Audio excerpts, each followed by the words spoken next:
Christmas ও বড়দিন উপলক্ষে park street ও সংলগ্ন এলাকা ঘিরে কড়া নিরাপত্তা চাদরে মূল্য কলকাতা এবারে 24 ও 25শে ডিসেম্বর 2025-এ ভিড় সামাল দিতে লালবাজারের তরফ থেকে প্রায় 1500 পুলিশ বাহিনী মোতায়েন করা হচ্ছে।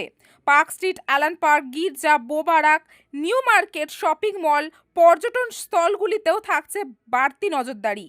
ড্রোনের মাধ্যমে আকাশপথে নজর, watch tower, quick response team, ambulance ও সাদা পোশাকে পুলিশ মোতায়েন থাকছে। সাধারণ মানুষের চলাচল নির্বিঘ্ন রাখতে জোনভিত্তিক ব্যবস্থাও নেওয়া হয়েছে।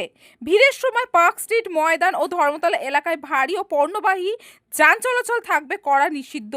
পরিস্থিতি অনুযায়ী নিয়ন্ত্রণ হবে বড় রাস্তাগুলির যান চলাচল। আমি জয়।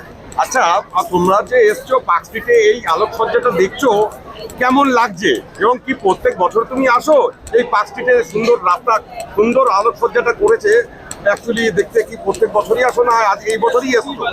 আমি এবছরই এখানে ফার্স্ট এলাম, আর খুবই সুন্দর চারিদিকে সাজানো, বেশ ভালো লাইটিং, আর চারিদিকটা খুব সুন্দর, লোকজনের ভিড় ভালো লাগছে দেখে, খুব সুন্দর, খুব সুন্দর। হ্যাঁ হ্যাঁ, মানে আরো ঘুরে ঘুরে কি দেখা তো ইচ্ছা আছে? হ্যাঁ, এই এখনই আসলাম, আরো দেখবো আশেপাশে, আরো খুব ভালো, বেশ ভালো লাগলো পার্ক স্ট্রিটটা।